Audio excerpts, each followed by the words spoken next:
Income कैसे निकाला जाए, और इनकम मतलब टोटल इनकम। लेकिन टोटल इनकम से कुछ बेसिक आपको वर्ड्स समझने होंगे।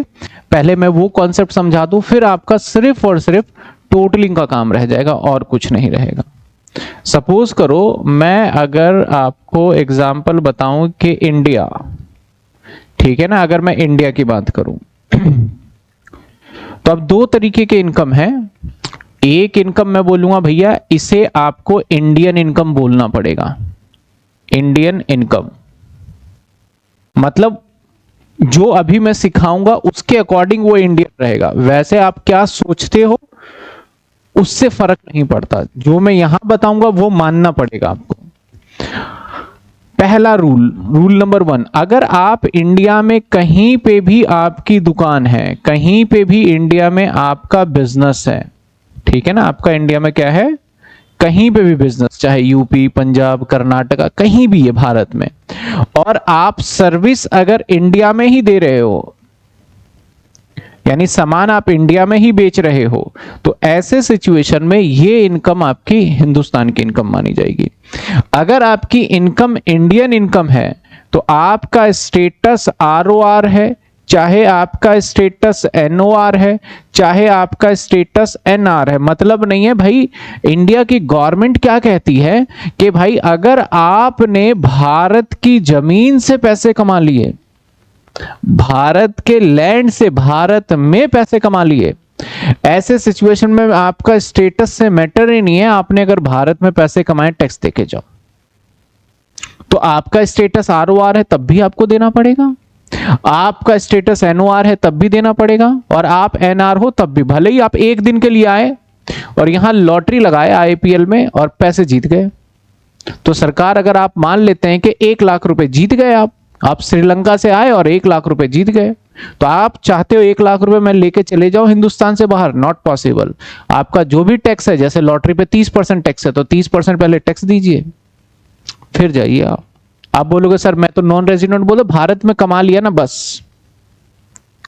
दूसरा, अगर आप सर्विस देते हो इंडिया के बाहर, इंडिया के बाहर, तो सर्विस देने वाला कहां बैठा हुआ है? मैं यहां से बैठे बैठे मैं पढ़ा रहा हूं, कोई यूएस में पढ़ रहा है या कोई दुबई में पढ़ रहा है, तो सर्विस देने वाला कहां है? इंडिया में। मैं इंडिया से ही दे रहा हूं ना, तो यानी इसको बोला जाता है source of income. Source of income, तो सोर्स कहां से है, कहां से ओरिजिन हो रहा है? सर ये इंडिया से हो रहा है। इस केस में अगर सोर्स ऑफ इनकम अगर इंडिया है तो उस केस में तीनों को टैक्स देना होगा। एक वर्ड होता है एक्रू एंड अराइज। एक्रू का मतलब कमाया गया, एक्रू मतलब कमाया। जैसे मैं बोलूं यहां पे एक्रू और अराइज, एक्रू भी इंडिया में हुआ और अराइज भी क्या हुआ, इंडिया में हुआ। तो अब दो तरीके से हो गए। अगर आप भारत में, भारत की जमीन से किसी को भी सर्विस दे दो व्हाटएवर, तो किसके लिए टैक्सेबल होगा? तीनों के लिए। और भारत में पैसे कमा रहे हो तब तो तीनों के लिए टैक्सेबल है ही है। समझे? आप यूएसए में काम कर रहे हो, यूएसए में वर्क करते हो, ऐसे एज अ वर्क कर रहे हो यूएसए में, आपने इंडिया में पैसा सीधा भेजा, सीधा पैसा कहां भेज दिया आपने? वहां से पैसे आपने ऐसा सेटअप किया है कि भैया आपने क्या करा, माइक्रोसॉफ्ट का शेयर ले लिया। अब माइक्रोसॉफ्ट जो है वो इंडिया में लिस्टेड नहीं है, माइक्रोसॉफ्ट है वो यूएस में लिस्टेड है। यूएस का जो स्टॉक एक्सचेंज है डाउ जोन्स और नेस्डैक है, तो वहां लिस्टेड है। तो आपने वहां पैसे लगा दिए और आपने क्या करा, उससे जो भी डिविडेंड इनकम हो वो मेरे माता पिता के अकाउंट में आ जाए। तो यूएस से इनकम सीधा कहां आ रहा है? तो ये हो गया, इसको बोलते हैं रिसीव। इसको क्या बोलते हैं? रिसीव्ड। मैंने सिंपल समझना, मैंने क्या करा, मैं इंडिया में रह भी नहीं रहा, मैं रह यूएस में ही रहा हूं, लेकिन मैंने सोचा यार यूएस में रह रहा हूं, मेरे पेरेंट्स का खर्चा उर्चा का कुछ ऐसा इंतजाम कर दूं कि वो इनकम सीधा वहीं। या फिर मैंने क्या करा, यूएस में मेरे 4-5 मकान हैं और मैंने कहा यार 4-5 मकान है, मकान का किराया ना अपने मम्मी पापा को दे देता हूं। कई बार होता है ऐसा कि भैया मम्मी पापा, ज्यादातर जनरली इंडिया में ट्रेंड रहता है, तो ये किराया मम्मी पापा को दूंगा, तो ऐसा करता हूं जो मकान मालिक है ना, इसको अपने मम्मी पापा का मकान मालिक कह रहा हूं, जो किराएदार है ना, अपने मम्मी पापा का वो दे देता हूं इनको अकाउंट, और वो मेरे पास चिकचिकबाजी नहीं करेगा, सीधा भेज देगा भारत में उठा के। और मम्मी पापा जो है मेरे, वो इंडिया में रह रहे हैं, तो जैसे ही पैसे मंथली रेंटल आना था, वो सीधा क्या करता है, वहां से डॉलर के फॉर्मेट में इंडिया भेज देता है। तो मैं पैसे क्या कर रहा हूं, दैट इज रिसीव कर रहा हूं। क्या कर रहा हूं मैं, उसके जो मम्मी पापा है वो क्या कर रहे हैं, रिसीव कर रहे हैं। तो उसके मम्मी पापा के लिए उसका स्टेटस व्हाटएवर कुछ भी हो, टैक्स देना पड़ेगा, क्योंकि पैसा इंडिया। अब देखो भारत ने गवर्नमेंट क्या कहते हैं, इंडिया से कमाओगे तब भी टैक्स देना पड़ेगा, और इंडिया में रिसीव करोगे तब भी टैक्स देना पड़ेगा, इर्रिस्पेक्टिव ऑफ आपका रेजिडेंशियल स्टेटस क्या है। समझ में आई बात आपको? जैसे बहुत सारे क्या करते हैं, वो तो खैर इंडिया में ही रह रहे हैं, जैसे कि यूट्यूब पे आजकल बहुत लोग काम कर रहे हैं, उनको अमेरिका से यूएसडी डॉलर में पेमेंट आता है, लेकिन वो क्या कर रहा है, डायरेक्ट पेमेंट क्या कर रहा है, रिसीव कर रहा है, तो उस केस में उसको टैक्स देना पड़ेगा, चाहे उसका रेजिडेंशियल स्टेटस कुछ भी हो। समझे बात आप? कोई दिक्कत यहां तक समझ में है? लेकिन एक सिचुएशन ऐसा हो सकता है कि आप रह रहे हो यूएसए में, ठीक है ना, और आपके मकान है, 3 मकान है, और आपने कहा भैया इसका किराया जो भी होगा वो पेरेंट्स को भेजेंगे, तो पहले ना आप यहां पे रिसीव कर लेते हो, ये जो भी किराया आता है पहले आप ले लेते हो किराया, फिर आप अपने मम्मी पापा के अकाउंट में डाल देते हो। तो जो आपके पेरेंट्स से इसने पैसे रिसीव नहीं किए, पैसे इसको, अगर ऐसा कोई मीडियोकर बीच में हो के पैसे आता है, उसको रेमिटेंस बोलते हैं। उसको क्या बोलते हैं? जैसे आप सब जो मुझे फीस पेमेंट कर रहे हो ना, रेमिटेंस कर रहे हो, मैं आपसे फीस रिसीव नहीं कर रहा, रेमिटेंस, क्योंकि आपने जो फीस है अपने मम्मी पापा से लिया। तो अगर आपके पेरेंट्स सीधा अपने अकाउंट से मुझे पेमेंट कर रहे हैं, आपके पेरेंट्स कर रहे हैं, तो दैट इज रिसीव, मैं फीस को रिसीव कर रहा हूं। लेकिन पहले क्या करा, आपने अपने पेरेंट्स से लिया और फिर मुझे ला के दिया, तो आप मीडियोकर हो गए। तो ऐसे प्रोसेस को बोलते हैं रेमिटेंस। इसको क्या बोला जाता है?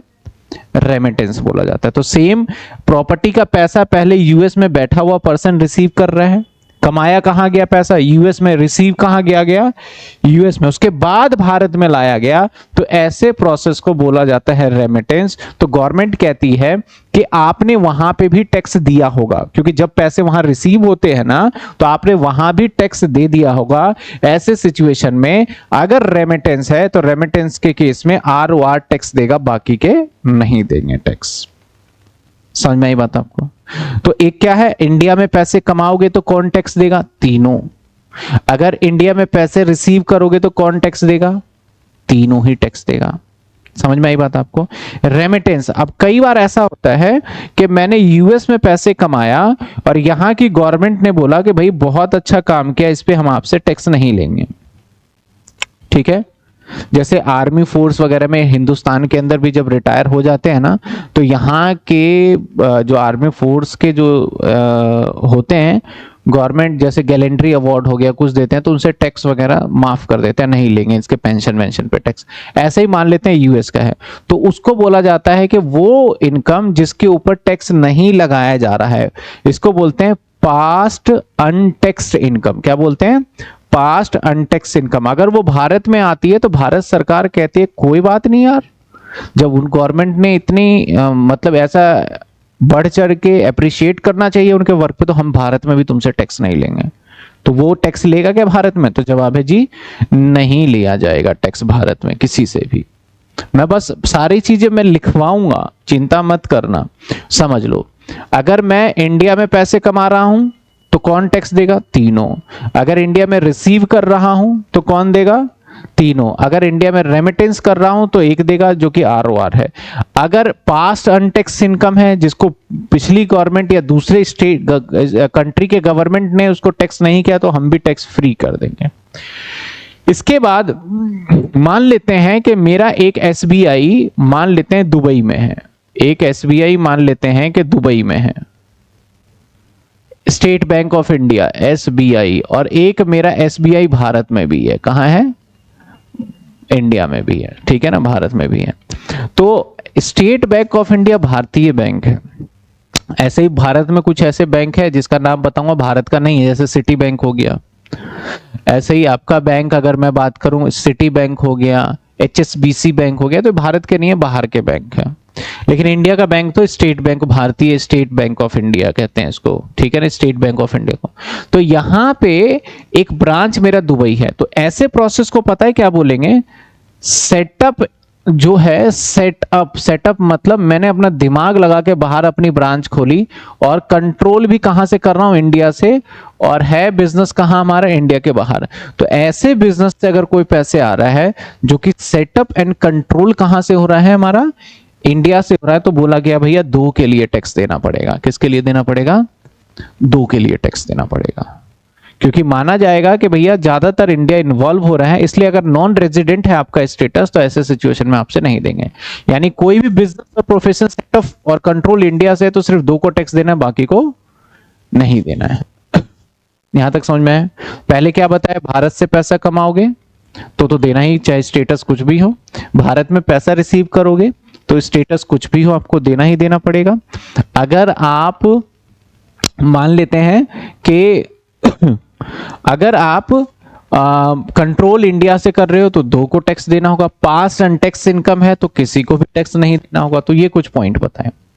अब ऐसे कई बार गिफ्ट होता है, जैसे फ्रेंड वगैरह ना मुझे गिफ्ट दे दिया, बर्थडे पे मिल गया, तो जो गिफ्ट है ना, रूल क्या कहता है गिफ्ट के लिए, ध्यान देना। गिफ्ट, अगर हम गिफ्ट की बात करें, इसके लिए हम वैसे तो इसका एक अलग चैप्टर ही है, अदर सोर्स। गिफ्ट में अब यहां पे ध्यान देना, मैं थोड़ा सा हिंट दे रहा हूं, बाकी जब वो चैप्टर होगा तब वहां करेंगे डिटेल में। अब गिफ्ट 3 तरीके के हो गए। एक गिफ्ट मिलता है ऑन मैरिज पे। कब मिला आपको, शादी में गए तो शादी में देते हो ना, जो अगर किसी लड़की में शादी में जाते हैं तो वहां पे गिफ्ट दिया जाता है, लड़के की शादी में गए वहां भी गिफ्ट, रिसेप्शन के टाइम पे देते हैं ना उनको गिफ्ट। तो ये हो गया, तो ऑन मैरिज। तो अगर ऑन मैरिज आपको गिफ्ट मिला तो not taxable, not taxable. Bharat के अंदर आप बोलते हो कि मुकेश अंबानी की शादी बहुत लग्जरी हुई, ये सिर्फ और सिर्फ कहीं ना कहीं टैक्स प्लानिंग का एक ये प्रोसेस था कि अगर मैं किसी और ओकेशन पे किसी से गिफ्ट लूं तो वो टैक्सेबल होता है, लेकिन शादी के टाइम पे कितना भी गिफ्ट लूं तो लॉ के अंदर लिखा हुआ है उसे हम टैक्स नहीं लेंगे। तो जो अगर किसी को कुछ देना लेना होता है या कुछ ब्लैक मनी को वाइट करना होता है, कुछ इस तरीके अगर काम करना है ना, तो वो शादी के मैरिज को ऐसा ग्रैंड करके करते हैं और वहीं पे उनको जो गिफ्ट मिलता है वो ब्लैक मनी क्या हो जाता है, वो वाइट हो गया। ठीक है ना, ब्लैक मनी क्या हो गया। अब ब्लैक मनी क्या है कि मान लिया जाए मेरे घर पे 100 करोड़ रुपए है जिसके ऊपर मैंने टैक्स नहीं दिया, तो ये क्या हो गया, ब्लैक मनी हो गया। टैक्स दे दिया तो वो ब्लैक मनी नहीं है। अब भाई मुझे इसको वाइट करना है, वाइट करना है कैसे करूं। अगर मैंने मैरिज पे मान लेते हैं किसी को मैंने भाई 50 लाख रुपए या 50 करोड़ रुपए मैंने एज अ गिफ्ट दे दिया, तो उसको गिफ्ट दे दिया तो उसके लिए क्या हो जाएगा, टैक्स फ्री हो जाएगा। वो जब बैंक में भी अपने पैसे रखेगा जाकर तो वहां पे पूछेगा तो बोलेगा जी मुझे गिफ्ट मिला है। हाँ, इसकी ट्रेल चेन बनती है जिससे पकड़ा भी जा सकता है, लेकिन आप ये समझना सिंपल कि शादी के टाइम पे अगर कुछ भी मिले तो वो हमें एग्जेम्प्ट फ्रॉम टैक्स होता है गिफ्ट में। दूसरा, रिलेटिव से, अगर आपको रिलेटिव से कुछ मिले, रिलेटिव रिश्तेदार, तो रिलेटिव से कुछ भी मिले तो नॉट टैक्सेबल। बारिश आने लगी क्या, ओहो, नॉट टैक्सेबल। रिलेटिव से कुछ भी मिले तो नॉट टैक्सेबल, चाहे मैं ROR हूं, चाहे NOR हूं, चाहे NR हूं, टैक्स। अब बात करते हैं नॉन रिलेटिव।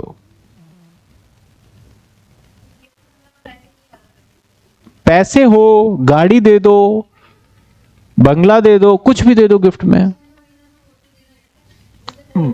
वो तो दूसरे पर्सपेक्टिव से। अब मुझे मिल गया, अब मान लो कि मुझे पैसे आ नहीं रहे तो मैंने सोचा यार मैं अपने प्रॉपर्टी को किस तरीके से इंक्रीज करूं। एक मूवी भी बनी थी इस पे, उसको क्या करना था, अपने ब्लैक मनी को ना व्हाइट करना था उसको। मूवी मुझे एग्जैक्ट याद नहीं, मैंने देखा था एक। तो उसने क्या करा था, सभी गरीबों को पैसे बांट दिए अपने पास। मेरे पास 100 करोड़ रुपए है, मैंने बहुत सारे बुलाए और मैंने बोला सबको 1000-1000 रुपए मिलेंगे, और सभी को लाइन में एकदम खड़ा कर दिया और मैंने 100 करोड़ सभी गरीबों में बांट दिया। अब पैसे किसके पास है, गरीबों के पास है। और मैंने इतने नंबर छोटे छोटे टुकड़े किए जिससे कि महसूस ना हो कि उसने इतना पैसा क्यों दिया बहुत लोगों को। और शादी में सबको इनवाइट कर दिया, पूरे गांव को, आ जा भाई। अब उस सब ने मुझे पैसे क्या करे, एज अ एनवलप में डाल डाल के दे दिए। तो मेरे पैसे तो वाइट हो गए ना, समझ रहे हो, ये क्या हो गए मेरे पैसे। अब सरकार किस किस को पकड़ेगी, मेरे से बोलेगी भैया अब शादी में आपने कानून बनाया, हम तो कानून के खिलाफ है ही नहीं, तो गिफ्ट मिल गया मुझे, ठीक है ना। तो शादी में जो भी मिलेगा वो सब एग्जाम, चाहे रिश्तेदार चाहे कोई अदर हो। और यहां पे रिलेटिव में नॉट टैक्सेबल, नॉन रिलेटिव हुआ और अदर कोई ओकेशन हुआ। अब मैंने शादी बोला है, अब बोलो सगाई में सर, नहीं भाई, शादी का मतलब शादी, ठीक है ना, on the occasion of marriage. और नॉन रिलेटिव है, बर्थडे हो गया, चाहे आपका मैरिज एनिवर्सरी हो गया, चाहे आपका एनिवर्सरी हो गया, कुछ भी अब किसी भी ओकेशन पे गिफ्ट मिला है नॉन रिलेटिव से, तो अप टू 50,000 तक एग्जेम्प्ट है। एग्जेम्प्ट का मतलब होता है कि टैक्स नहीं देना। मैं ऐसे ऐसे वर्ड यूज करूंगा अभी कुछ, जैसे मैंने बोला ये इनकम तो एग्जेम्प्ट है यार, तो इसका मतलब इस पर टैक्स ही नहीं देना। तो 50,000 रुपए तक क्या है हमारा, एग्जेम्प्ट है। 50,000 एक व्यक्ति का नहीं है, ये टोटल है। जैसे मान लो ए, बी और सी और डी। ए ने मुझे 20,000 रुपए गिफ्ट दिए, कोई टैक्स नहीं, अभी तो 20 ही मिला एक साल के अंदर, एक ओकेशन की नहीं है, पूरे साल की लिस्ट है ये। अब मान लो मैंने बर्थडे पे भी 20 ले लिया, और बर्थडे के बाद फिर मैंने और एनिवर्सरी पे भी मैंने 20 ले लिया, तो ऐसे सबको जोड़ के 50,000 होना चाहिए। और एक से नहीं, सबका मिला के 20 से मुझे मिल गया, मान लेते हैं कि 20,000 बी ने भी दे दिया, 5,000 इसने भी दे दिया, और इसने भी 5,000 दे दिया, तो टोटल पैसे कितने हो गए मेरे पास, 50,000 रुपए हो गए। पूरे साल में 50,000 हुआ, तो मैं टैक्स नहीं भरूंगा इस पे। लेकिन एक फ्रेंड ई आता है, उसने मुझे 101 रुपए दे दिए, तो मेरे पास टोटल पैसे कितने हो गए, 50,100। तो अब मुझे पूरे 50,101 पे टैक्स देना होगा, समझे बात। तो उसका 101 लेना खतरनाक है भाई, तू रख ले अपना, मुझे नहीं चाहिए। तो 50,000 रुपए तक एग्जेम्प्ट है, और 50,001 रुपए भी अगर आपको मिल गया, तो जो एग्जेम्पशन आपको मिला था 50,000 अब नहीं मिलने वाला, आपको पूरे पे टैक्स देना होगा। समझ में आया गिफ्ट। तो गिफ्ट का थोड़ा सा कॉम्प्लिकेटेड बन जाता है, तो इसलिए मैंने आपको ये बता दिया, समझे। इसके बाद अगर मैं बात करूं, फिर से आ जाते हैं कम इस पे, मैं यूएसए रखता हूं और मेरे पास प्रॉपर्टी यूएसए में है, और मैं रेंट भी वहीं रिसीव करता हूं, सब कुछ वहीं, खर्च वर्च सब कुछ वहीं हो रहा है मेरा। तो ऐसे सिचुएशन में बोला गया अगर आपका स्टेटस आरओआर बनेगा, तो आप सब कुछ भले ही वहीं कर रहे हो, फिर भी आपको भारत में टैक्स देना होगा, और इस केस में आपको भारत में टैक्स नहीं देना हो। यानी आप फॉरेनर हो, मान लेते हैं बिल गेट्स। अगर बिल गेट्स है, वो यूएस में रहता है, पैसे भी यूएस कमा रहा है, खर्च भी यूएस कर रहा है, सब कुछ यूएस में कर रहा है, लेकिन वो 182 डेज भारत में रह के दिखा दे एक बार। जैसे ही वो रेजिडेंट आरओआर हो गया, जैसे ही क्या हो गया, आरओआर हो गया, तो भाई माइक्रोसॉफ्ट भारत के अंदर टैक्सेबल हो जाएगा पूरा का पूरा। बोलेगा भाई वो कंपनी तुम्हारे, हम नहीं जानते, अब लाओ सारा इनकम वहां से जो भी है सब पे टैक्स दो अब, समझे। तो यानी आपकी अगर फॉरेन इनकम है, बाहर की इनकम है, तो तब भी आपको इंडिया में टैक्स देना पड़ सकता है, अगर आपका स्टेटस क्या हो गया, आरओआर। यहां तक बात समझ में आया। इसके बाद एग्रीकल्चर इनकम, भारत के अंदर किसान को बहुत ज्यादा प्रायोरिटी दिया गया है इनकम टैक्स के अंदर, लॉ के अंदर। तो बोला गया अगर कोई आपका एग्रीकल्चर इनकम से, अगर आप एक्टिविटी से अगर आप इनकम कमाते हो, तो हम आपसे टैक्स नहीं लेंगे, कंडीशन यही है हिंदुस्तान की जमीन पर वो होना चाहिए। अब एग्रीकल्चर का मतलब ऐसा नहीं है कि आप ऑस्ट्रेलिया में जाके खेती कर रहे हो और बोलो ये तो एग्रीकल्चर इनकम है, इस पे टैक्स नहीं देंगे। नहीं, वहां अगर करते हो तो टैक्स देना पड़ेगा। लेकिन आप भारत में करते हो किसी भी कोने किसी भी राज्य में एग्रीकल्चर, तो उस पे आपको टैक्स नहीं देना होगा। समझ में आई बात आपको? तो मैंने अभी क्या क्या बताया सर, गिफ्ट में क्या सिर्फ मनी नहीं, कुछ भी हो सकता है। मनी हो सकता है, मोबाइल फोन हो सकता है, लैपटॉप हो सकता है, घर हो सकता है, कार हो सकता है, कुछ भी, एनीथिंग। और सर अगर वो बाकी के चीजें दी, लैपटॉप मोबाइल, तो उसका मार्केट वैल्यू कैलकुलेट करके 50,000 काउंट करेंगे हम। ठीक है ना? अब ऐसा तो नहीं है सर ये तो लैपटॉप है, इसका कैसे करें भाई? पता करना, फटाफट डाल इंटरनेट पे, पता चलेगा, उसके प्राइस निकाल ले, 50,000 से ज्यादा है कि कम है। ठीक है, समझ में आई कुछ? तो मैंने कुछ बातें बताया। एक होता है इंडिया की जमीन पे पैसे कमाना, सब टैक्स देगा। इंडिया में पैसे रिसीव करोगे, सब टैक्स देगा। इंडिया से कंट्रोल होगा, दो लोग टैक्स देंगे। पास्ट एंड टैक्स इनकम पे कोई भी टैक्स नहीं देगा, एग्रीकल्चर इनकम पे कोई भी टैक्स नहीं देगा। गिफ्ट रिसीव कर रहे हो तो डिपेंड्स करेगा क्या सिचुएशन है, उसके हिसाब से टैक्सेबिलिटी बनेगा। पैसे बाहर ही कमा रहे हो और बाहर ही यूज हो रहा है, सब कुछ बाहर हो रहा है, तो अगर ROR स्टेटस है आपका तो आपको टैक्स देना पड़ेगा। ठीक है ना? समझ में आई बात आपको? सर उसका भी 50 के निकालेंगे? 50 के नहीं, 50 के निकालना नहीं है, जो मार्केट वैल्यू। मुझे एक लैपटॉप मेरे फ्रेंड ने मेरे बर्थडे पे गिफ्ट दिया, मान लेते हैं उसकी कीमत 80,000 है, तो मैं 80,000 अपनी इनकम में जोड़ दूंगा और ये टैक्सेबल हो जाएगा उसमें, क्योंकि उसकी मार्केट वैल्यू कितनी है? 80,000 है। वो है इनडायरेक्ट टैक्स। अब डायरेक्ट टैक्स भी तो देना होगा ना, मेरे लिए तो इनकम ही है वो GST लगा होगा उस पर। ठीक है, तो अगला टॉपिक हमारा क्या है सर? अगला टॉपिक है कंप्यूटेशन। कंप्यूटेशन, एक वर्ड देखो क्या लिखा हुआ है सर, कंप्यूटेशन। कंप्यूटेशन को कैलकुलेशन कहेंगे, इनकम टैक्स में कुछ बच्चों के लिए नया वर्ड हो सकता है। Computation of income on the basis of residential status, total income.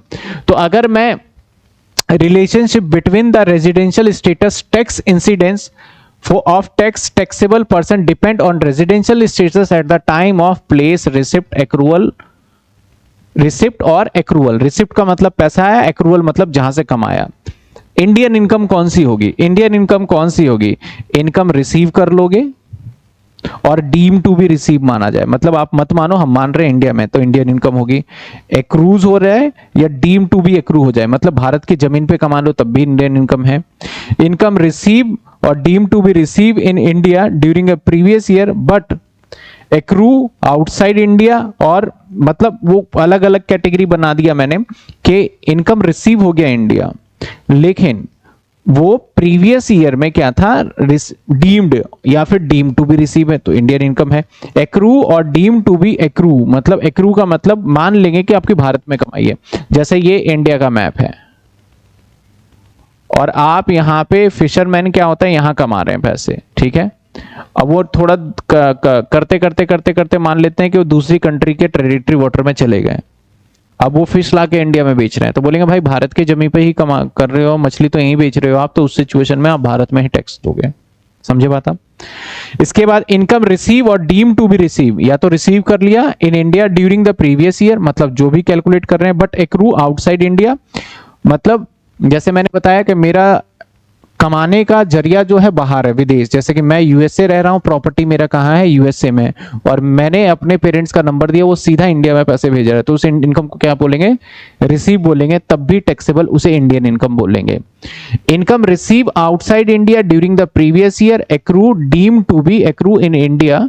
अब इंडिया इनकम रिसीव कहाँ हुआ? आउटसाइड इंडिया, SBI बैंक है, या फिर मैं यहां से मैंने किसी को बोला कि भाई अब यहां पे हुआ क्या, आपने SBI में FD करा, आप USA रह रहे हो, आप कहां रह रहे हो?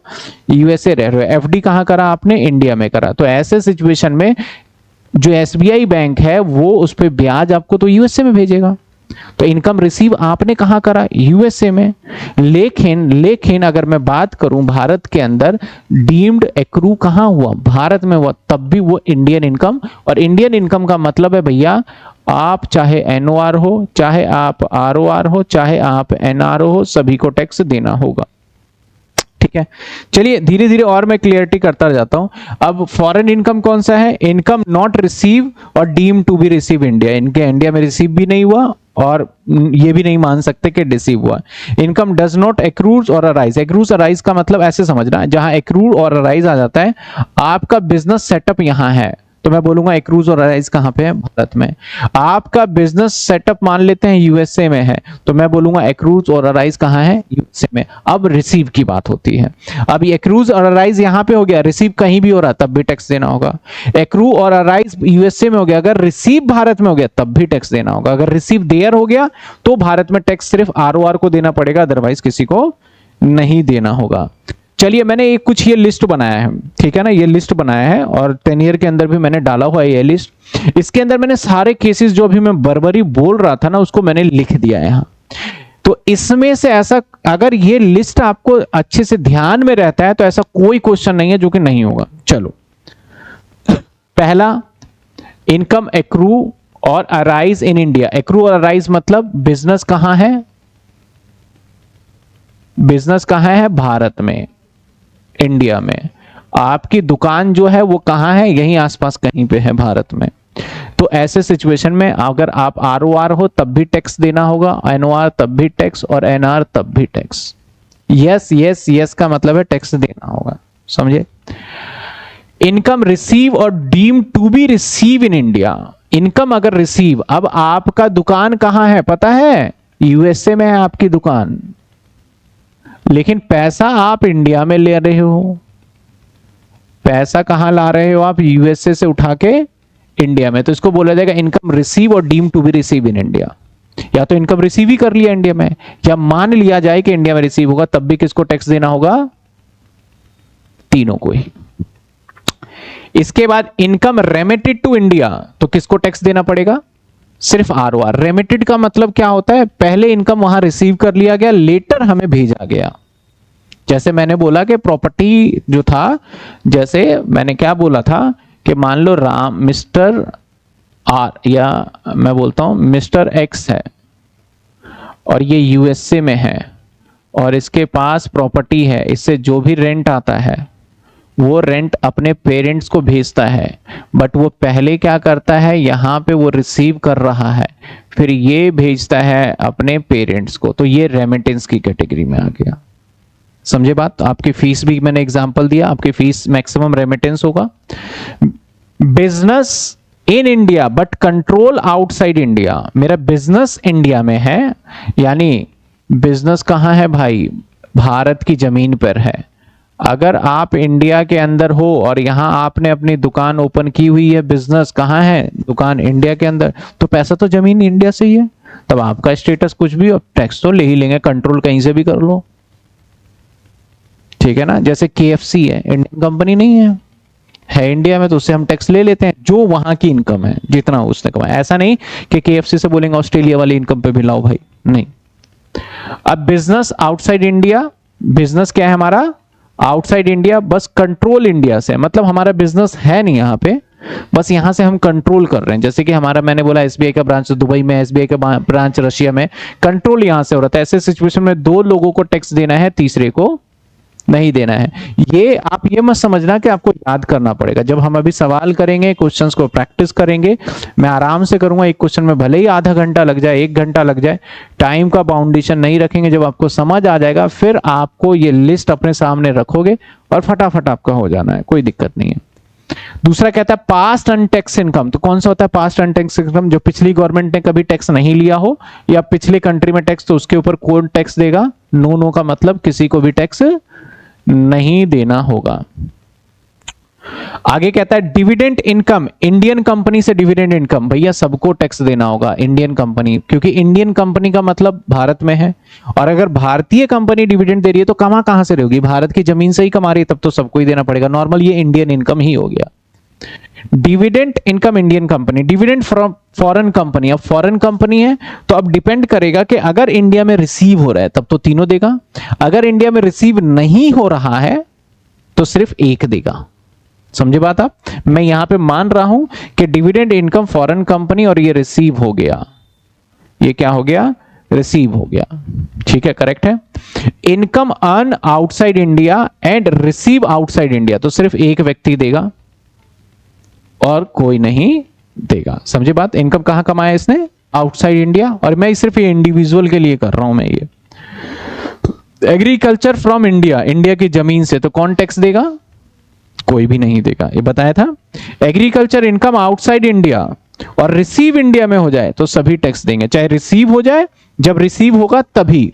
अब मान लो मेरे एक ना लैंड है नेपाल में, है नहीं वैसे, मैं बता रहा हूं कि एक जमीन है नेपाल में, वहां खेती करता हूं और पैसे वहीं रिसीव करके वहीं खर्च हो जाते हैं, ठीक है। तो अगर मेरा रेजिडेंशियल स्टेटस ROR है तब तो मैं दूंगा, अगर मेरा रेजिडेंशियल स्टेटस ROR नहीं है तो मैं टैक्स नहीं दूंगा। लेकिन अगर गलती से भी मैंने वो पैसे रिसीव इंडिया में कर लिए तो रिसीव वाला कॉन्सेप्ट लग जाएगा और किसको टैक्स देना होगा, तीनों को ही टैक्स देना होगा। आगे, gift receive from relative, no no no, मैंने बताया था भी गिफ्ट का पीछे कॉन्सेप्ट, कोई नहीं देगा। Gift receive from non relative up to 50,000 exempt, ठीक है। Gift receive on the occasion of marriage, किसी को भी टैक्स नहीं देना होगा। गिफ्ट रिसीव फ्रॉम एम्प्लॉय, अब देखो एम्प्लॉयर एम्प्लॉय की केस के अंदर 5,000 रुपए का एक बाउंडेशन बनाया हुआ है कि मेरा एक वर्कर है, मैंने दिवाली पे उसको एक घड़ी दे दी तोहफे में जिसकी कीमत है 4900 रुपए, तो मैं रिलेटिव हूं नहीं, तो इस गिफ्ट को 50,000 की लिमिट से अलग रखना है। तो ये गिफ्ट एम्प्लॉय और एम्प्लॉयर के बीच का रिलेशन है, तो इसको बोला गया एग्जेम्प्ट 5,000 रुपए तक उसका कर देंगे। लेकिन मैंने 6,000 रुपए का गिफ्ट उनको दे दिया, एक वॉच 6,000 रुपए का दे दिया, तो भैया 5,000 तक एग्जेम्प्ट, उसके लिए टैक्सेबल सिर्फ 1,000 होगा। दो तरीके का गिफ्ट हो गया, एक नॉर्मल गिफ्ट के अंदर 50,000 तक एग्जेम्प्ट है और 1 रुपए भी एक्स्ट्रा लोगे तो पूरे के पूरे टैक्सेबल। लेकिन एम्प्लॉय और एम्प्लॉयर वाले केस के अंदर 5,000 तक एग्जेम्प्ट है और 5,000 से एक्स्ट्रा वाला पार्ट टैक्सेबल होगा। समझ में आई बात आपको, ये समझ में आया, क्लियर है। अब हम इस पे जब तक सवाल नहीं करेंगे ना तब तक फिर हमें समझ में नहीं आएगा। तो एक सवाल आपके सामने है और तीनों के लिए मैं निकालूंगा। अब सवाल में वैसे कह रखा है कि resident, ordinary resident, non resident, मैं तीनों के लिए निकाल देता हूं। आपको करना कैसे है ये सवाल, वेरी वेरी सिंपल, और मैं आपको ऑप्शन पूरा पीछे पहले पढ़ना, मैं आपको पीछे दिखाऊंगा और फिर कैसे करना है वो सब बताऊंगा मैं आपको। 3 कॉलम ड्रॉ कर लेंगे और ये क्वेश्चन इस बार एग्जाम में हर बार आता है वैसे, तो जो पिछला टॉपिक सीखा था और ये टॉपिक मर्ज करके आएगा दोनों 12 नंबर में। सर मर्ज कैसे होगा, आपको एक पर्सन बता देगा और उसका सब कुछ बता देगा, आना जाना, और बोलेगा इसकी इनकम भी है निकालो, तो सब आना जाना बताएगा तो पहले उसका रेजिडेंशियल स्टेटस निकालोगे, उसके हिसाब से इनकम टैक्सेबल करोगे ना आप। तो पहला मैं रखता हूं ROR, फिर रखता हूं मैं NOR, फिर रखता हूं मैं NR, और यहां रख देता हूं मैं पर्टिकुलर। ऊपर रखूंगा किसका इनकम, मिस्टर एक्स, तो total income computation of total income mister x, नीचे लिखोगे 4, हमेशा असेसमेंट ईयर लिखना। तो असेसमेंट ईयर देखो ये कौन सा कह रहा है, तो आप नीचे लिखोगे हम 25 और 26 के लिए इनकम निकाल रहे हैं, ये ऊपर की हेडिंग है, ये लिखना ही लिखना होगा। जो भी क्वेश्चन स्टार्ट करोगे उसमें जो इनकम निकाल रहे हो, मैं टोटल निकाल रहा हूं तो टोटल लिखूंगा, सैलरी इनकम निकालूंगा तो सैलरी लिखूंगा, ठीक है। सर पास एंड एक ब्रीफ कर दो, बिल्कुल दोबारा बता देंगे, अभी रुक जाओ, अभी सारी चीजें बताएंगे। अब पहला है, ध्यान से पढ़ना, बताना आपको है, interest from an Indian company receive in London. समझ रहा, भारत में कोई भी ऐसी कंपनी होगी, ये भारत मान लेते हैं, इंडिया में कोई ऐसी भी कंपनी है और लेकिन यूके के अंदर एक बैठा बंदा यहां से ब्याज रिसीव कर रहा है। अब आपको बताना है ये तीनों में से किसके लिए टैक्सेबल है। Interest receive from an Indian company, और रिसीव कहां हो रहा है, लंदन में, पैसा लंदन में रिसीव हो रहा है। तो कमेंट में आप तैयार रखना, आप बताइए किसके लिए होगा। आपने पढ़ लिया इंडियन कंपनी से और लंदन में, और आपको मैं ये पॉइंट भी दिखा देता हूं जो आपके सामने है, और ये भी बताना है कौन से पॉइंट के तहत आप लगा रहे हो। बताओ किसके लिए होगा, जल्दी जल्दी बताओ कमेंट में किसके लिए होगा, कौन से पॉइंट के हिसाब से तीनों बोल दिया।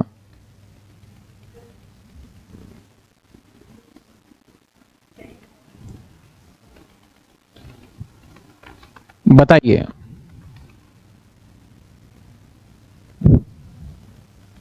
सर ऑल, सत्यम का कहना है सबके लिए पॉइंट नंबर 1। बाकी बच्चे जवाब जब तक नहीं दोगे आराम से सोचो।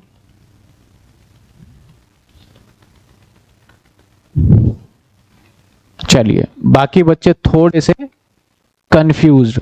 तो ये पहले पॉइंट के हिसाब से, वैसे कभी एग्जामिनर पूछेगा नहीं, क्योंकि भारत की जमीन से जब भी पैसे कमाओगे तो एक्रू, कमाना मतलब एक्रू, ठीक है ना। तो पहले पॉइंट के हिसाब से बिल्कुल सही जवाब। तो मैं यहां लिखूंगा interest from Indian company, interest from Indian company. तीनों के लिए कितने रुपए? 1,20,000। और कितने रुपए? 1,20,000। और कितने रुपए? 1,20,000। भारत के कहीं कोने में पैसे कमा लो, सबके लिए होगा। चलिए, मैंने अपनी मर्जी से देखो बोला है कि किसके लिए निकालो, एक तो आरओआर के लिए आप निकालो इसकी इनकम, एक निकालो एनआर के लिए, लेकिन मैं अपने मर्जी से एनओआर के लिए भी निकाल रहा हूं आपकी प्रैक्टिस के पर्पस के लिए, ठीक है। Pension, former employ in India, कोई व्यक्ति पेंशन मिल रहा है, पेंशन मतलब इंडिया में कहीं काम करता था लेकिन अब भाग गया वो यूएसए, और यूएसए में पेंशन रिसीव कर रहा है। तो पेंशन कमाया कहां से जा रहा है? इंडिया से कमाया जा रहा है। तो सोर्स इनकम का कहां से है? तो कौन टैक्स देगा? नहीं, इंडिया का है तो टैक्स कौन देगा? आरओआर, एनओआर या एनआर, कौन देगा? अगर भारत से पैसे कमाए जाए, ये कसम खा लो आप कि भारत से, कसम खा लो आप, भारत से पैसे कमाया गया तो भाई कोई नहीं बच सकता। तो सोर्स कहां है? इंडिया। तो कौन देगा? तीनों देगा, तीनों देगा। तो चलिए भाई, पेंशन, पेंशन इनकम, आप इसको अपने लैंग्वेज में थोड़ा मॉडिफाई करके लिख सकते हो, नहीं समझ में आए तो एज इट इज पूरा भी लिख सकते हो। तीनों देगा कितने? 180। आपका स्टेटस व्हाटएवर हो, हमें मतलब नहीं भाई, भारत से पैसे कमा रहे हो आप, टैक्स नहीं दोगे। Profit earn business in Paris, मेरा एक बिजनेस कहां है? पेरिस में है। बिजनेस कहां है? पेरिस में है। विच कंट्रोल फ्रॉम इंडिया, कहां से कंट्रोल हो रहा है? इंडिया से हो रहा है। Half being receive in India, तो मैंने आपको बताया कि अगर सिचुएशन हो कि बिजनेस हमारा आउट्स ऑफ इंडिया हो, बिजनेस कहां हो हमारा? आउटसाइड इंडिया हो, बट कंट्रोल अगर इंडिया से होता है, तो ऐसे सिचुएशन में दो व्यक्ति को टैक्स देना होता है, तीसरे को टैक्स नहीं देना होता। यही समझाया मैंने। लेकिन इस क्वेश्चन में क्या बोला गया, आप ध्यान से समझिए। इस क्वेश्चन में क्या बोला गया कि भैया मेरा एक बिजनेस है, वो अलग है, पेरिस में है, अलग कंट्री में मेरा बिजनेस है, और यहां से कंट्रोल मैं कहां से कर रहा हूं भैया? कंट्रोल मैं कर रहा हूं इंडिया से। तो भैया दो को टैक्स देना है, आरओआर को देना है, एनआर को देना है। लेकिन इसने कहा यहां से जो पैसा कमाया जा रहा है वो 2 लाख है, 2 लाख में से 1 लाख तो रिसीव के फॉर्मेट में आ रहा है और 1 लाख रुपए नहीं आ रहा है। तो जो 1 लाख रिसीव हो रहा है, तो भारत में पैसे रिसीव करना भी बड़ा खतरनाक है भाई। अगर पैसे आपने रिसीव कर लिए तो कुछ भी हो भाई, सबसे टैक्स ले लेंगे हम। तो अगर मैं बात करूं बिजनेस कंट्रोल फ्रॉम इंडिया, तो आपने रिसीव कर लिया ना, तो 1 लाख रुपए तो भैया मैं तीनों से लूंगा। और वैसे देखा जाए तो 2 के लिए टैक्सेबल होगा, तो इसको मैं दोनों तरीके से बता दूंगा। एक तो ऐसे कर सकता हूं कि 1 लाख इसके लिए और 1 लाख इसके लिए भी टैक्सेबल हो गया। बाकी का 1 लाख तो रिसीव नहीं किया मैंने, तो उस पे कंट्रोल वाला रूल लगा देंगे, यानी 1 लाख इसके लिए भी टैक्सेबल हो जाएगा, एक इसके लिए भी, और तीसरे के लिए तो मैंने मना ही किया है। समझे बात? या तो आप ऐसे कर सकते हो इसको। दूसरा तरीका है भैया 2 के लिए तो टैक्सेबल है ही है, तो 2 लाख तेरे लिए भी, 2 लाख तेरे लिए भी, क्योंकि पूरा ही हो गया। 1 लाख रिसीव हो गया तो 1 लाख से तो ये भी नहीं बच सकता, तो 1 लाख तेरे लिए भी हो जाएगा। समझ में आई बात आपको? तो दोनों में से कोई भी तरीका आप फॉलो कर लो, ऐसे क्वेश्चन में ऐसे किया जाएगा। तो मैं कौन सा करूं? 1 लाख वाला, ये वाला, ये ठीक है। 2 लाख रुपए क्योंकि ये आपने रूल लगा लिया, क्योंकि रिसीव होगा तो जितना पार्ट रिसीव होगा थर्ड वाले में भी डाल दोगे आप, क्योंकि ये रिसीव में, अगर मैं बोलूं रिसीव 1 लाख हुआ तो 1 लाख मैंने दो के लिए टैक्स, एक के लिए टैक्सेबल किया या तीनों के लिए, तो जवाब है सर तीनों के लिए किया है, क्योंकि वो इसमें इंक्लूडेड है। समझे बात है? अगला कहता है income from agriculture Bhutan remitted to India. Bhutan कहां है? भारत का हिस्सा है क्या? नहीं है भूटान भारत का हिस्सा। तो अब रेमिटेड इंडिया है, रेमिटेड में किसके लिए टैक्सेबल होगा? डबल डबल साउंड आ रही है, एक बार चेक करना, एक बार चेक करिए, वॉइस 2 बार आ रही है क्या?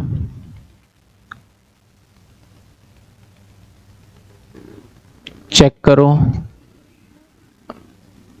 सर। 2 लाख देंगे फिर उन्हें मिलेगा क्या? किसे क्या मिलेगा? सिंगल ही आ रही है, आप एक बार चेक कर लेना। जिनका आ रहा था, अभी बच्चे का नाम मैं पढ़ना भूल गया। यहां तक समझ में आया? अगला पॉइंट देखो, अभी मैंने खूब सारे, एक क्वेश्चन नहीं, मैं तो तैयारी करके आया हूं कि 10-12 क्वेश्चन कराऊंगा आज, ठीक है? अब देखो, income from agriculture Bhutan remittance to India, तो रेमिटेंस के केस में मैंने बताया था कहां है रेमिटेंस वाला पॉइंट, क्योंकि मैंने बोला अगर आपके पास ये चार्ट है तो आप डायरेक्टली क्वेश्चन कर सकते हो, वैसे करते करते ये याद ही हो जाएगा, क्योंकि मुझे भी ऐसे हुआ, रेमिटेंस रेमिटेंस ये रहा, तो रेमिटेंस के केस में सिर्फ यस कहां लिखा है? ROR। तो भाई हम तो तीनों का निकाल रहे हैं, तो एग्रीकल्चर इनकम, अगर वो agriculture income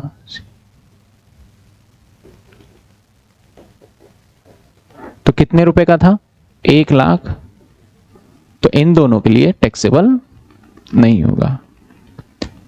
income from property England receive there, मेरा एक मकान है इंग्लैंड में और रिसीव भी वहीं हो रहा है, भारत में हो ही नहीं मतलब, तो भैया आप ROR बनोगे तो टैक्स तो देना पड़ेगा। तो यहां किसके लिए होगा? रेंटल इनकम या रेंट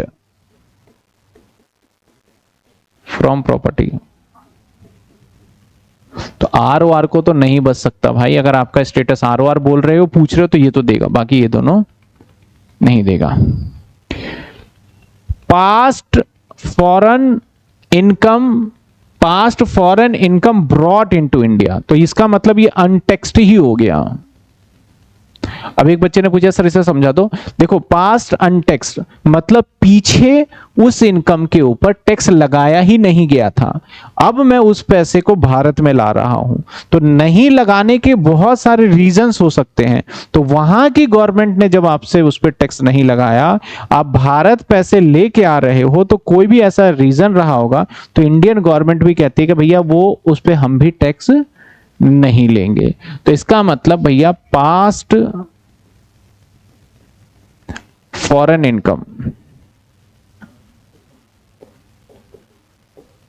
कोई भी टैक्स नहीं देगा, ठीक है? Gift money receive by X outside India 5/8/2024 इसी साल करा, Y resident in India, Y resident India, तो गिफ्ट कितने का लिया? 1 लाख। भैया तुम किससे गिफ्ट ले रहे हो, हमें क्या लेना देना, तुम्हें गिफ्ट कितना मिला ये बताओ। 1,20,000 मिल गया, 50,000 रुपए से ज्यादा है क्या?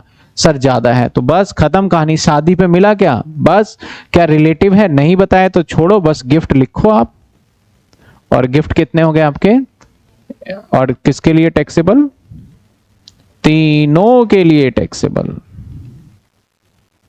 अब सिंपल हम करेंगे टोटल इनकम,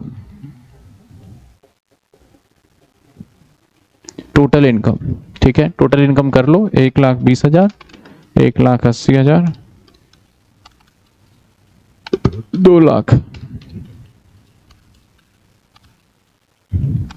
ये बन गया 11,45,000। अभी टैक्स रेट नहीं अप्लाई करना, बस इतना टोटल करके छोड़ना है, यही 12 नंबर का सवाल है आपका। 1,20,000, 1,80,000, 2 लाख, मैं तीनों निकाल रहा हूं, एग्जामिनर आपसे जो पूछेगा वही बस कॉलम बनाइएगा आप। 1,20,000, 1,80,000, 1 लाख, 5,20,000। किसी बच्चे को अभी देखो थोड़ा डाउट तो मैं समझूंगा कि हो सकता है, क्लियर है?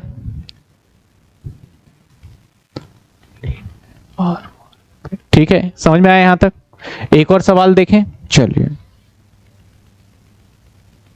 मैं इसी को कॉपी कर लेता हूं ना।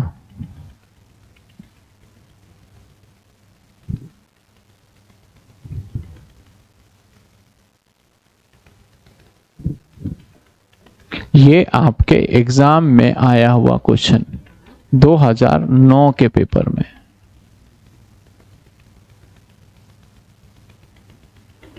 ठीक है, चलो 2009 के पेपर में ये नहीं कर रहे, अभी थोड़ा हम सिंपल सिंपल डायरेक्ट क्वेश्चन करेंगे। हाँ ठीक है, ये करते हैं। ये भी एग्जाम में आया हुआ क्वेश्चन है 2010 में। 9 वाले में इसलिए नहीं किया सर क्योंकि उसके अंदर स्टेटस भी निकालना है, तो मैं पहले तो अभी इस पे फोकस कर रहा हूं कि आपको अच्छे से समझा दूं, सिखा दूं मैं। चलिए, ये सारा का सारा हट गया।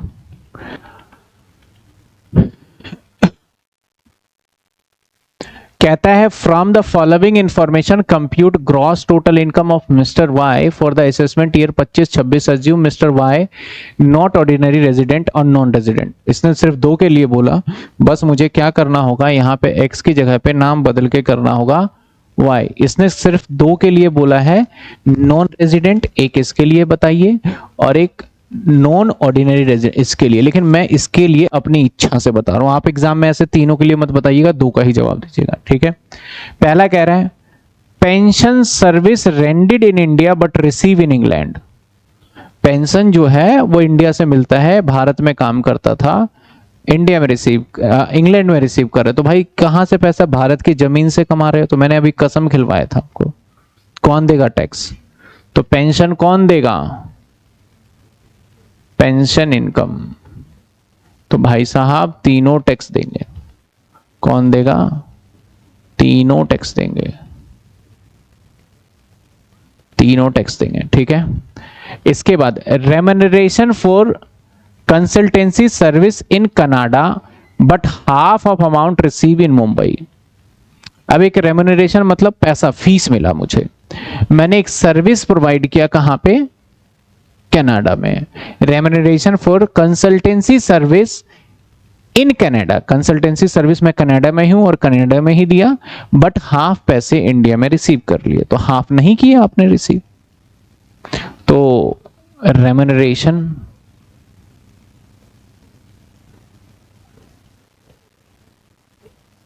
तो भैया अब देखो, आप आरओआर हो ना, तो आप रिसीव करो ना करो कुछ करो, टैक्स तो पूरे पे लगेगा। तो आरओआर के लिए किस पे हो गए, 2 लाख पे, और हाफ आपने रिसीव कर लिया तो रिसीव तीनों के लिए लगेगा, तो इसमें 1 लाख तो जुड़ ही गया।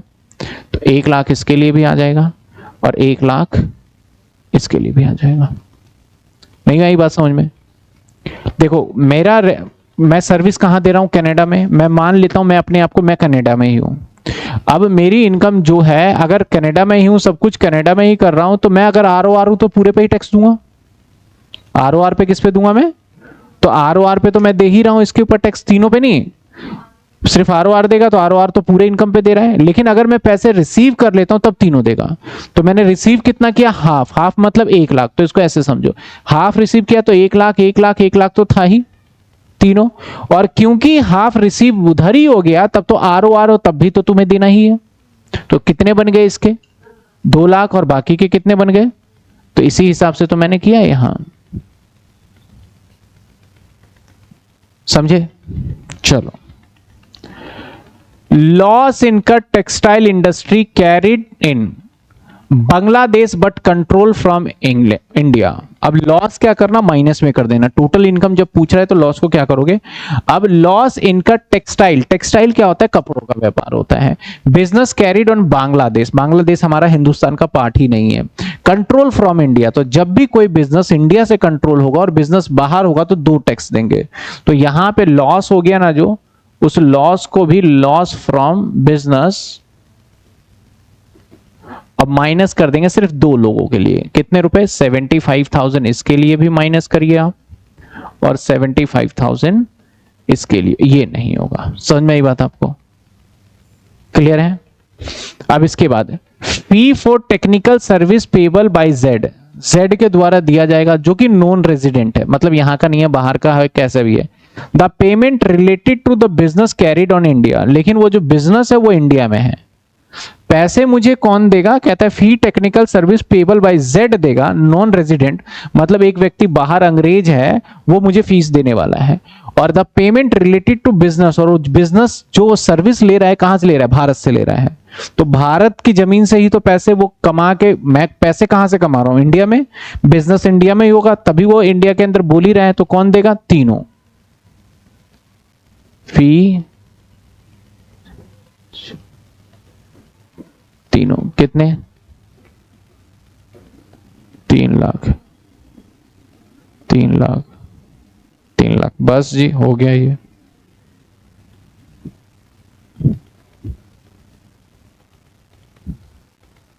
इसका इनकम क्या हो गया, 5 लाख, और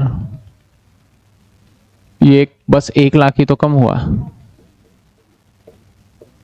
और यहां पे लॉस यहां नहीं आया ना सर। लॉस पे टैक्स हम अभी किस इनकम पे टैक्स देंगे वो बिल्कुल नहीं निकाल रहे, हम टोटल इनकम कितना होगा वो निकाल रहे हैं। तो टोटलिंग में लॉस होता है तो हमें अलाउड होता है कि आप लॉस को माइनस कर दीजिए, ठीक है ना। इसका भी एक चैप्टर हमारा है, that is set of and carry forward losses, जो कि आगे पढ़ेंगे कि कौन से इनकम से माइनस होगा। फिलहाल के लिए यहां पे ऐसा कोई स्पेसिफिक नहीं रहता, आप माइनस कर देंगे। एक और सवाल देखते हैं, इसके अंदर भी क्या है, ये आया और गया सितंबर, ये चलिए आपकी किताब में किसके लिए इनकम निकालना है, देखो तीनों के लिए, ठीक है ना। तो मैं 3 कॉलम बना लूं यहां, क्योंकि वो तो थोड़ा उधर चला गया। 1 2, अब मैं थोड़ा सा उम्मीद कर सकता हूं कि आप कमेंट में थोड़ा सा रिप्लाई करना अपने सूझबूझ के हिसाब से कि कौन देगा टैक्स।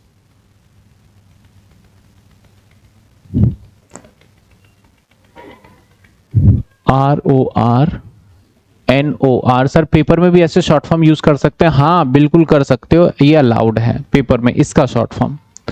कहता है salary income receive in India, service rendered Hong Kong, Hong Kong में सर्विस दिया लेकिन रिसीव कहां करा। तो आप बताइए मुझे, कमेंट में बताइए कि सैलरी मैं जॉब करता था कहां पे, हांगकांग में, लेकिन पैसा मैं रिसीव कर बैठा कहां पे, इंडिया में, कौन टैक्सेबल देगा बताइए। ऑल, ROR NOR कौन देगा, फटाफट कमेंट में जवाब दीजिए, फटाफट कमेंट में जवाब दीजिए,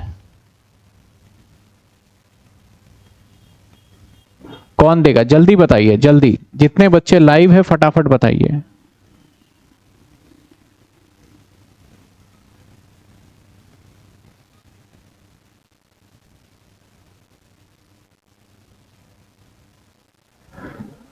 सत्यम का कहना है ऑल, रिया का कहना है ऑल, जयंतिका का कहना है ऑल, बिल्कुल सही, कौन देगा, ऑल देगा, 390। और क्या कॉन्सेप्ट लगा, भारत में रिसीव कर लिया तो कोई बचेगा नहीं भाई, यही रेमिटेंस होता तो सिर्फ एक को देना होता। Income from profession in India but receive Germany, मतलब जो बिजनेस कहां पे है और रिसीव जर्मनी में कर रहा है, तो भैया भारत में बिजनेस है तो कहीं भी रिसीव करो, टैक्सेबल कौन देगा, इनकम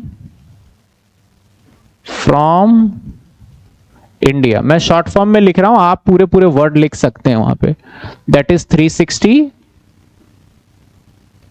और फिर से 360 और 360, समझे बात, क्लियर है, ऑल, ठीक है बिल्कुल। अब अगला ध्यान देना, प्रॉपर्टी इन युगांडा, युगांडा भाई भारत में तो नहीं गया मैं कभी भी, out of 240 remitted to India, property क्या था युगांडा में हमारा, युगांडा में तो देखो 5 लाख रुपए टोटल हमें इस प्रॉपर्टी से इनकम हुआ, जिसमें से 240 जो है वो इंडिया में रेमिटेड हो गया, तो ये तो ROR के लिए टैक्सेबल है, और बचे कितना, 260।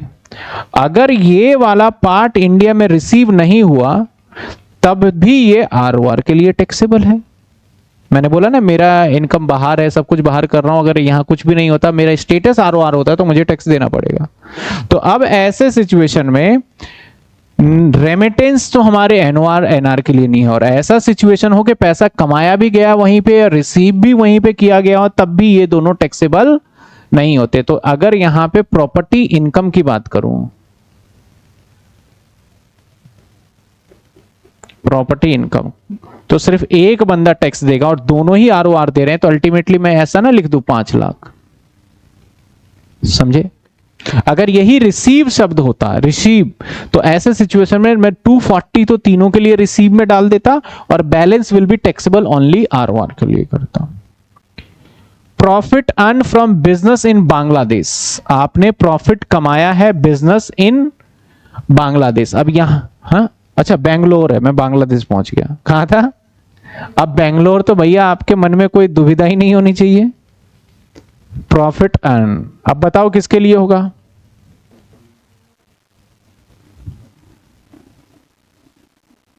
अब कुछ बच्चे पूछेंगे सर क्या हमें हमें सारे राज्य के सारे गांव को, सारे कस्बे को याद करना है? तो जवाब है नहीं। ऐसा नहीं पूछेगा आपसे कि ये बताओ इसकी जगह की प्रॉपर्टी ये क्या होगा, जिसका नाम भी नहीं सुना, आप सोचो भाई ये कहाँ है, US का है कि नहीं। नहीं, सीधा सीधा स्टेट राज्य पूछेगा, जो कि नॉर्मल कॉमनली आपको नोन में होगा, ठीक है ना? कितने हो गए? 1.5 लाख। कितने हो गए? 1.5 लाख। तो कहां कौन देगा 1.5 लाख पे? ऑल देगा 1.5 लाख। और ये देखो मैं समझता हूं 12 नंबर का अगर ये सवाल आ रहा है आपके एग्जाम में, तो आपके लिए लड्डू है ये। तो बस आपको क्या करना है, थोड़ा सा आपको नॉलेज होना चाहिए और फटाफट कॉलम खींचा, टोटल किया, खटाखट। मैं मानता हूं 12 मिनट भी नहीं लगने इसको सॉल्व करने में, अगर आप स्पीड के साथ करते हो। हाँ एक चीज और बता दूं, सबसे लेंदी पेपर इनकम टैक्स का होगा। एग्रीकल्चर इनकम इन केनिया, अब केनिया में हो रहा है, केनिया भारत का हिस्सा है। अब भैया रिसीव कहां हो रहा है? मान लो वहीं हो रहा है। तो अब बताओ एग्रीकल्चर इनकम कौन टैक्स देगा?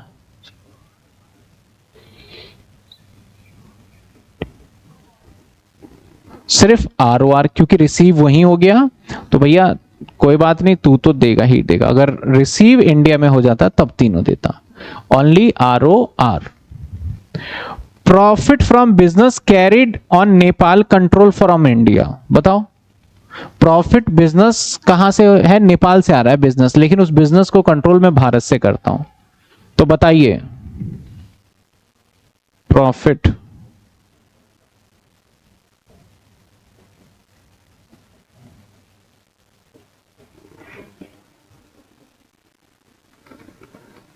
Profit from business carried on Nepal, business मेरा कहां है? नेपाल में। बिजनेस कहां है मेरा? बिजनेस कहां है? मेरी दुकान कहां है? नेपाल में है। लेकिन उस दुकान को चला कहां से रहा हूं मैं? तब मैंने क्या बताया था, 2 को देना होगा सिर्फ, ठीक है? तो थोड़ा एग्जाम में ना बहुत ध्यान से पढ़ना पड़ेगा, क्योंकि एग्जाम में बड़ा चालाक होते हैं, वो ऐसे ऐसे वर्ड डाल देंगे जिससे कि आप थोड़ा कंफ्यूज हो। और आप कैसे, इसका आ गया 17,80,000। अब यहाँ पे क्या क्या घट गया भाई? 2 चीज घट गया, 5 और 1 60, तो 17,80 में से यही दोनों घटा देते हैं। 5 लाख, 11 लाख, और ये भी 9 होगा। ये क्यों, यहाँ क्या घट गया? क्या घट गया? अच्छा ये भी घट गया, 3 हो गए। इस पर टेस्ट नहीं रहा। समझ में आ रहा है थोड़ा बहुत? मैं ये तो उम्मीद बिल्कुल भी अभी नहीं करूंगा कि आपको पूरा आ गया है ये चैप्टर अभी, लेकिन इतना तो जरूर करूंगा कि आपको थोड़ा थोड़ा हल्का फुल्का समझ में आ रहा है। अगर आपको ऐसा लगता है कि मुझे थोड़ा थोड़ा तो समझ में आ रहा है, तो आप बिल्कुल सही वे पे चल रहे हैं। कोई डिले नहीं है, कोई मुश्किल चैप्टर नहीं है, क्योंकि इतना कराने के बाद थोड़ा थोड़ा ही समझ में आता है। और जो बच्चा बोल रहा है कि बिल्कुल ही समझ में नहीं आ रहा, उनके लिए थोड़ा चिंता की विषय है। तो कितने बच्चे हैं जिनको बिल्कुल ही समझ में नहीं आया? चलो कितने, क्या सबको थोड़ा थोड़ा क्लियर तो है ना? यस और नो बताइए कमेंट में। मैंने कहा ना अभी तो मैं बहुत सारे सवाल लेके आया हूं आपके लिए। यस, एक और सवाल देखिए।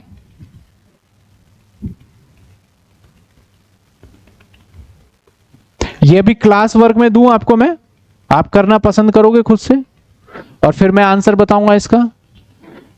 बेसिक आइडिया सत्यम कहते हैं, हो गया सर। हाँ बस ये क्या अभी क्लास में दूं करने के लिए आपको?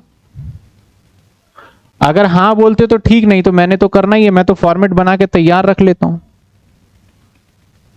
मैं तो फॉर्मेट बना के भाई साहब तैयार कर लेता हूं।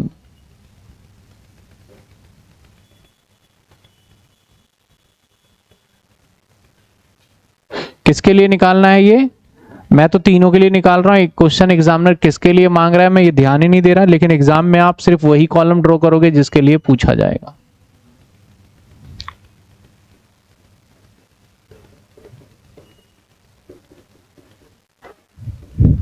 कंप्यूटेशन,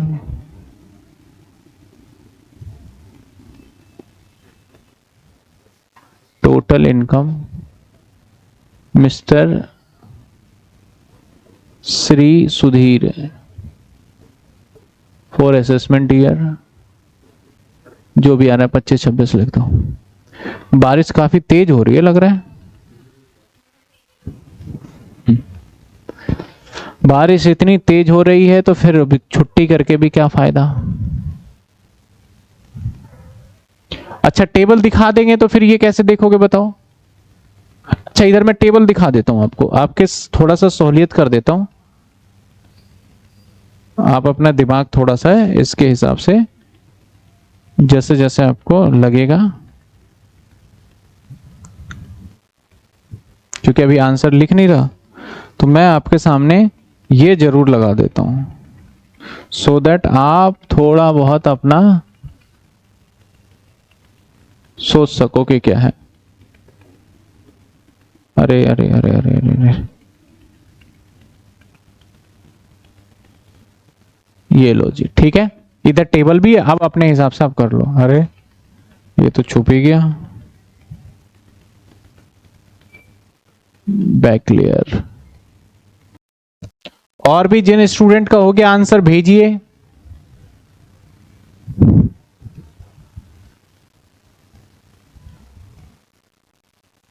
करें सॉल्व इसको, करूं सॉल्व? चलिए करा जाए सॉल्व इसको। ये नियम और कानून और रूल हटा दिया जाए यहां से। Property from business in Iran receive in India, तो भैया प्रॉफिट, सॉरी, तो प्रॉफिट फ्रॉम बिजनेस। अगर रिसीव कर लिया तो बचोगे नहीं आप, अगर रिसीव कर लिया तो बचोगी नहीं, तो तीनों taxable. A part, B part. Income from house property in Iran receive, बात तो वही आ गई भाई, income from house property receive कहां किया तो बचोगे नहीं।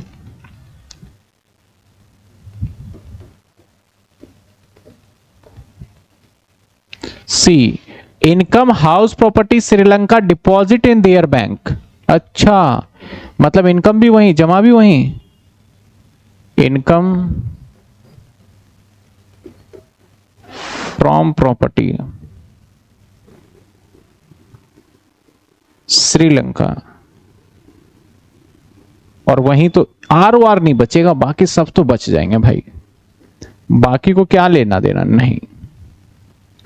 Profit business establish in Sri Lanka bank business control from India out of 2 lakh, sum जो 2 लाख है उसमें से 1 लाख रुपए रेमिटेड टू इंडिया है। क्या कहता है कि ये हमारा टोटल था आउट ऑफ 2 लाख, उसमें से 1 लाख रेमिटेड टू इंडिया है। तो भैया रेमिटेड से क्या करना, अगर आपका कंट्रोल लग गया है तो 2% तो टैक्स देंगे ही देंगे। तो प्रॉफिट बिजनेस, ये डी पार्ट में थोड़ा शॉर्ट फॉर्म, तो 2 तो टैक्स देंगे। अब कहां कंट्रोल कहां क्या, रेमिटेड में तो 1 को देना पड़ता है, तो आप ऐसा मत समझना 1 को देना है कि भैया रेमिटेड 1 में दे देंगे तो फिर कंट्रोल वाली बात हमारा वो खत्म हो जाएगा, तो कंट्रोल के हिसाब से हमें दोनों पे देना पड़ेगा। Income from profession in India but receive in England. भाई इनकम कहां से है, इनकम है कहां से, इनकम फ्रॉम इंडिया है ना, तो कौन देगा 240, कौन देगा, तीनों ही देंगे। Profit earn from business in Kanpur, Kanpur कहां है,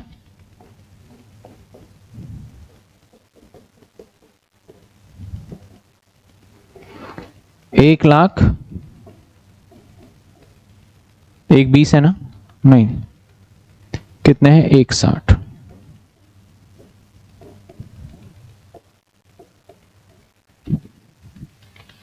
income from agriculture England all spent education children, वहीं पे खर्च कर दिया भाई, तो जी इनकम एग्रीकल्चर वहीं, तो एक देगा सिर्फ, कौन देगा, बस ये है। अब जिस जिसका जो डाउट है आप हैंड रेज करके भी पूछ सकते हैं, और मैं टोटल कर दूं,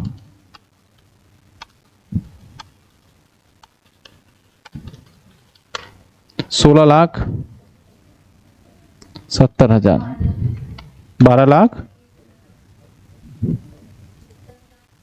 ये 10,20,000 आए। सही उत्तर आपके सामने।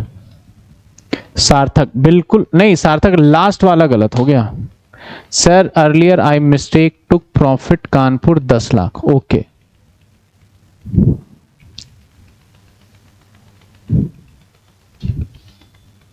टेन के लेस। .4 में आपने NOR में 2 लाख क्यों डाला, पॉइंट नंबर 4, ये मैं वही समझा रहा हूं। देखो आपका बिजनेस जो है वो बाहर है, बिजनेस कहां कह रहा है, श्रीलंका में है, लेकिन आप इंडिया से कंट्रोल कर रहे हो, तो जैसे ही इंडिया में कंट्रोल करोगे, ये पैसा आपके पास आए अथवा ना आए, या रेमिटेंस हो कुछ भी हो, आपको 2 लोगों को टैक्स देना पड़ेगा स्टेटस के अकॉर्डिंग, ये बात खत्म। आपने क्या कॉन्सेप्ट लगाया, एग्जामिनर चाहता था यही लगाओ कि रेमिटेंट बोलूं एक में लगा दे, तो एक में तो तभी लगाओगे ना आप जब के सिर्फ रेमिटेंस वर्ड है, लेकिन यहां कंट्रोल आ गया तो दोनों में लग गया हमारा। सर डी पॉइंट रॉन्ग किया, सर डी पॉइंट रॉन्ग किया, अब डी पॉइंट रॉन्ग किया, अच्छा आपका डी पॉइंट रॉन्ग हो गया ना। और बताइए किसी का कोई डाउट है क्या, एक और सवाल दे। अच्छा आपने डी पॉइंट रॉन्ग कर दिया, ओके चलिए समझ में आ रहा है। तो अरे मेरे सवाल कैसे खत्म हो गए यहां से, फिर उसने कम सवाल लगा दिए।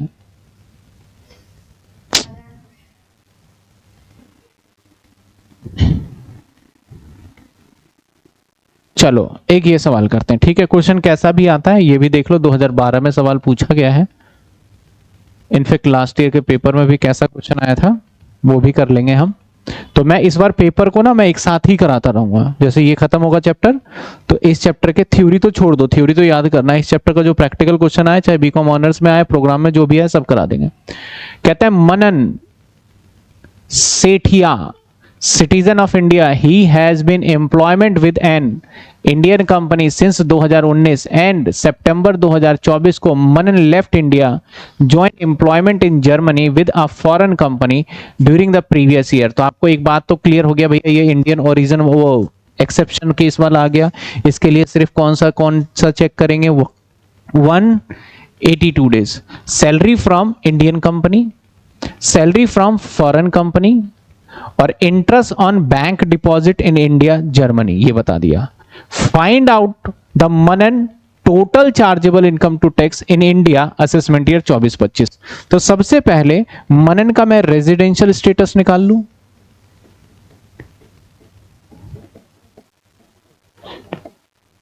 उसी के बाद तो डिसाइड करूंगा कि भैया ROR के हिसाब से बताऊं NOR के लिए बताऊं। तो मनन का रेजिडेंशियल स्टेटस निकालते हैं, कब गया ये छोड़ के, मैं 1/4/2024 और ईयर एंड होगा हमारा 31/3/2025, ठीक है ना। अब हम देखते हैं कब गया फर्स्ट टाइम, सितंबर, यानी 1 सितंबर। तो सितंबर में एक दिन, और उससे पहले कहां है? इंडिया में ही है।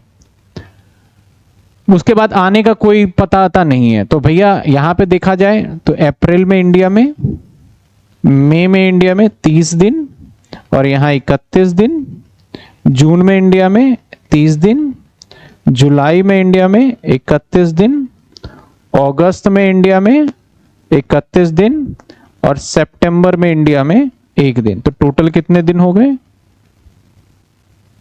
करिए कितने? 154। तो बेसिक कंडीशन पूरा नहीं किया तो मनन का रेजिडेंशियल स्टेटस हो गया NR। क्या हो गया? अब हमें जो टैक्सेबल सैलरी बताना है, आप इसके लिए भी जैसे मैंने स्टेटमेंट बताया था ना कि Manan as a going outside India for employment purpose, hence his only first basic condition will be test या check and stay in India during the previous year 154 days, that's why he is become a non resident. ये क्या हो गया?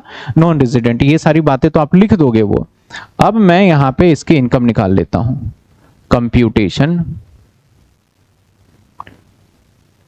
Of total income, mister Manan. Mister Manan, पिछली बार video बंद। Mister मनन, ठीक है, आज तो ठीक चल रहा है। अब भाई सबसे पहला इनकम फॉर असेसमेंट ईयर। अब मैं कुछ चीजें यहां पे ऐसा लिखूंगा जिसको आप समझना कि ये हम धीरे धीरे सीखेंगे, क्योंकि मैं 10 ईयर का डायरेक्ट क्वेश्चंस करा रहा हूं।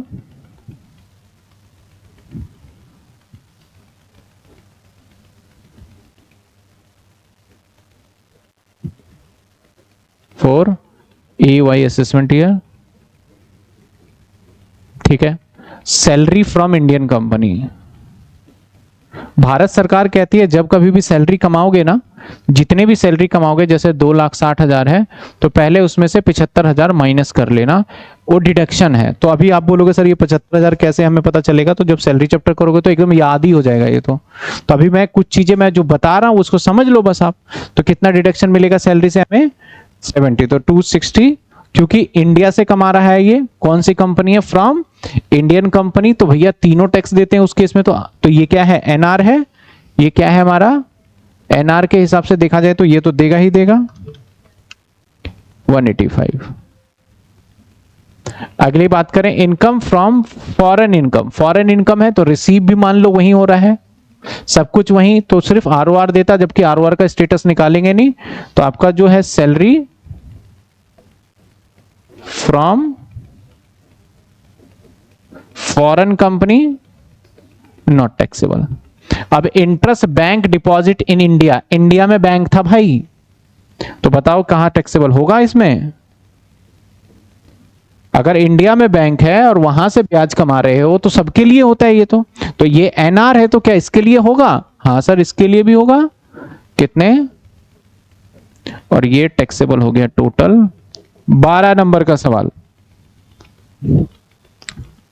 कितने मार्क्स का क्वेश्चन है ये?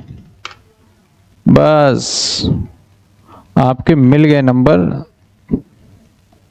लेकिन सही से अगर आपने इसके आंसर को रेलेवेंट दिया तब जाके 12 मिलेंगे आपको। समझे बात आप?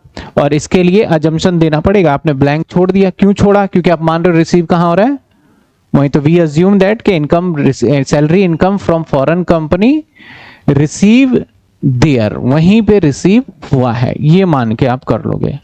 क्या सवाल समझ में आए कैसे करना है? तो हमारे 15 नंबर के क्वेश्चन ऐसे भी हो सकते हैं जिसमें डायरेक्ट टोटल इनकम निकाल के बोला जा सकता है, और हमारे सवाल ऐसे भी हो सकते हैं जिसके अंदर टोटल इनकम ना निकालने को डायरेक्ट बोला जाए, पहले उसका स्टेटस पूछ ले और कुछ इनकम दे दे, और उसके हिसाब से क्या करोगे आप? इनकम कमा लोगे। लेकिन अब एक बात मैं बोलूं, अगर इसकी इनकम 18 लाख रुपए होती तो, सॉरी, अगर ये इनकम 18 लाख रुपए होता तो आपको याद है डीम्ड रेजिडेंट वाला केस लग जाता, क्योंकि इंडियन इनकम अगर अदर देन फॉरेन कंपनी से इनकम है तो 18 लाख वाले में डीम्ड, फिर इसको हम क्या मान लेते हैं? NOR मान के कर लेते हैं, ठीक है ना। चलिए एक ये भी सवाल है,